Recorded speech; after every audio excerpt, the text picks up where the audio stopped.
Pero nakakapagtaka mga kababayan kasi hindi nga po siya nakakatayo, pero ganun kahimala ang Panginoon. Ano't ano man sitwasyon, kalagayan ng bawat isa sa atin, meron talagang paraan.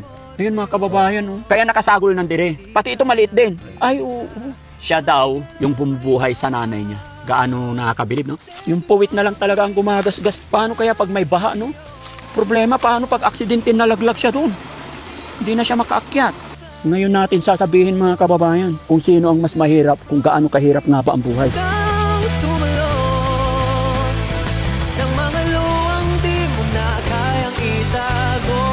Ang pangalan niyo po? Unsay naanggan mo? Pangalan? Pangalan? Umbot. Imbot. Umbot. Umbot. Pila ka tuig na ka? Edad mo, edad?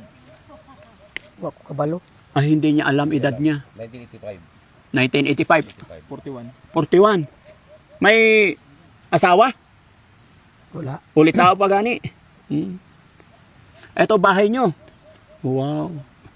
So yun mga kababayan, mga kabarangay, no? Meron tayong naging kaibigan dito, nakilala natin dito sa pinaka. Nasasabi kong sa lahat ng napuntahan ko, ito yung pinaka liblib talaga. No? Na doon namin iniwan yung mga sasakyan. Almost 3 hours po yung lakad namin. Bago kami umalis doon, katatapos lang kumain. Pagdating dito, syempre hindi naman na normal sa amin yung paglalakad ng ganoong kalayo. Medyo nagutom na kami dahil sa akyat panaog.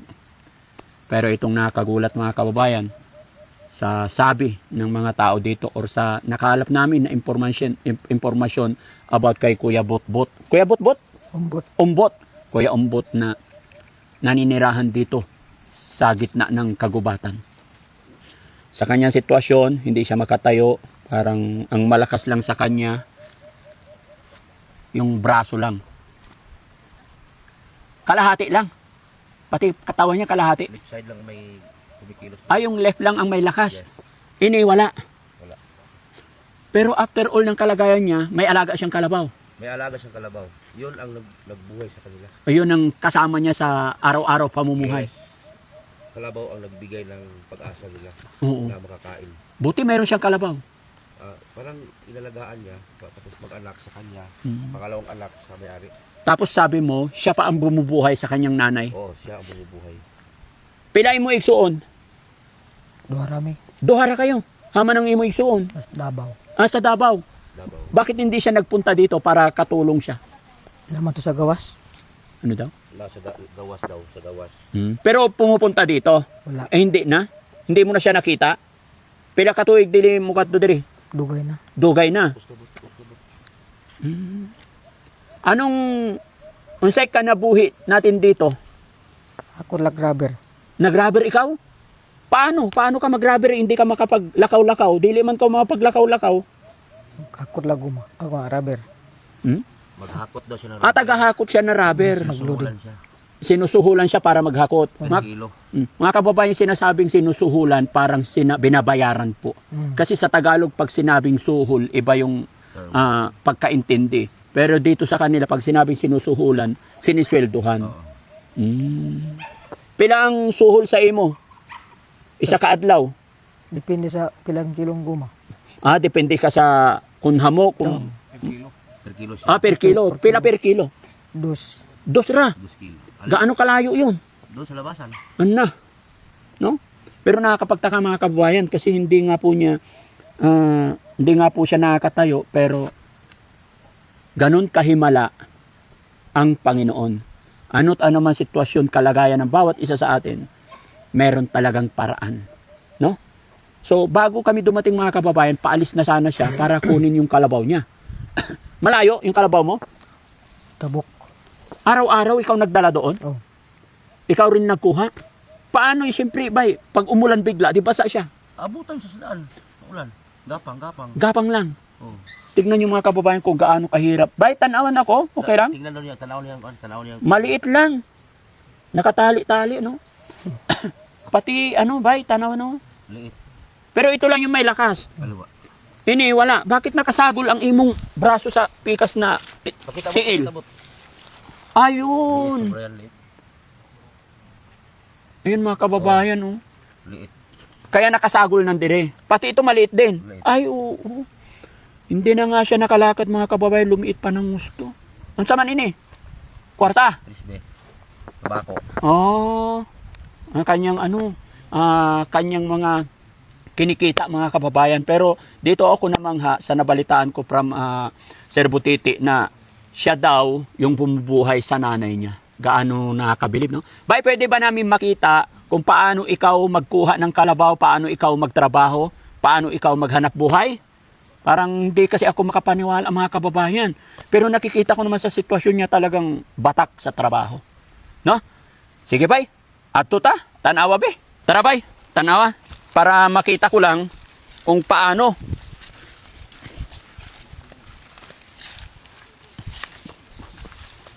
Ay grabe mga kababayan.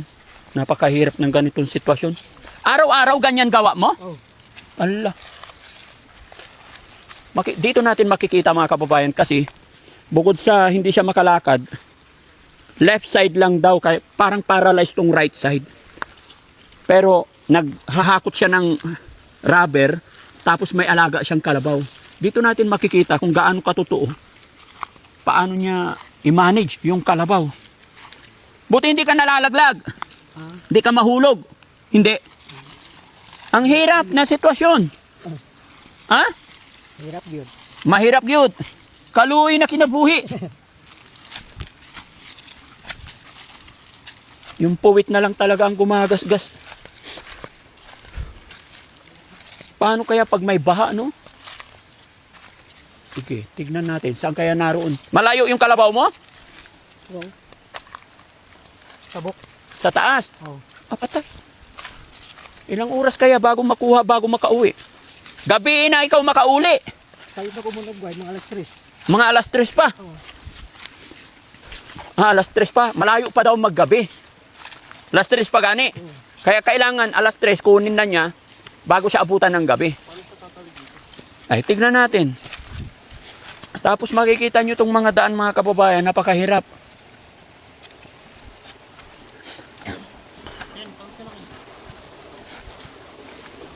Tignan natin paano siya tatawid mga kababayan.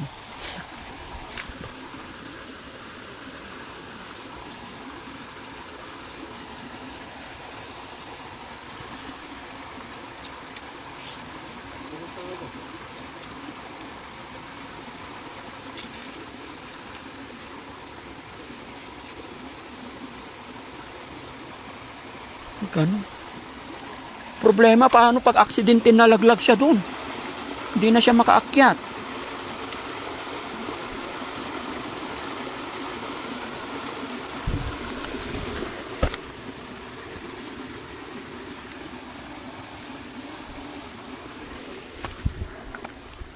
Gusto mo ba tulungan kita, buhatin kita? Hindi. Ayaw niya. Sa bagay, kung sanay na talaga siya, ay oo, may mga apak ng kalabaw. Oh. Malaki yung kalabaw niya. Malaki yung paa eh. Malaki yung kalabaw mo. Buti meron kang kalabaw.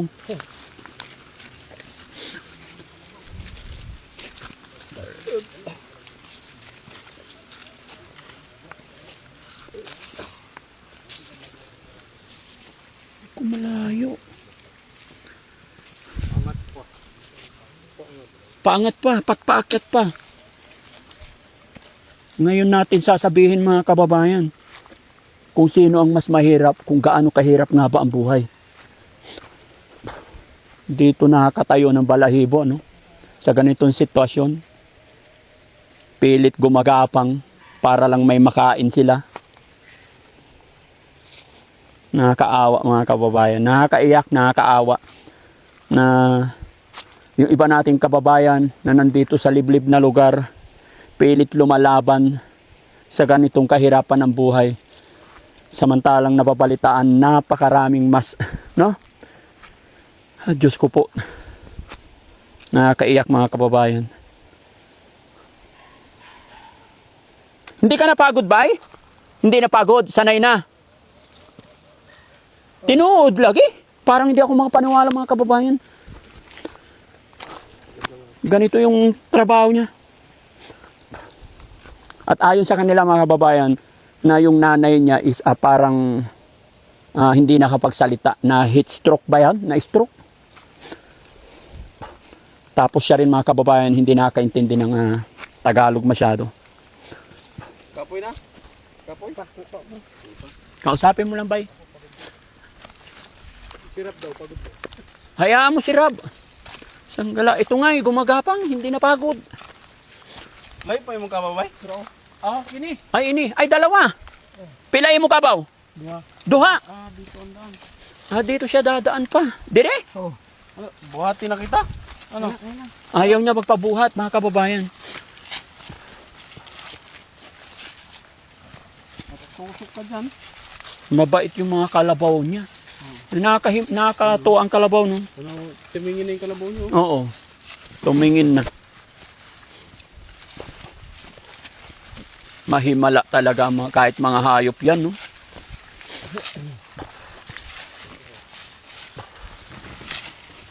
Akong naawa eh. Ayaw mo pabuhat eh. Ha? Ayaw yung buhat. Ayaw niya, sanay siya sa ganyan. Okay na ka, bay? Oh, okay lang. Okay lang. Kapoy na ka. Ha? Oh, ano? Huwag magmadali, dahan-dahan lang Ano naman eh. Oo. Sanay na raw siya. Sanay na. Hinay-hinay ra ba para di ka pagod. Buti hindi ka nakaka-encounter ng mga ahas dito. Sawa. Wala man. Wala naman. Kasi pag makakita ka ng sawa, kayang-kaya kang saklawin.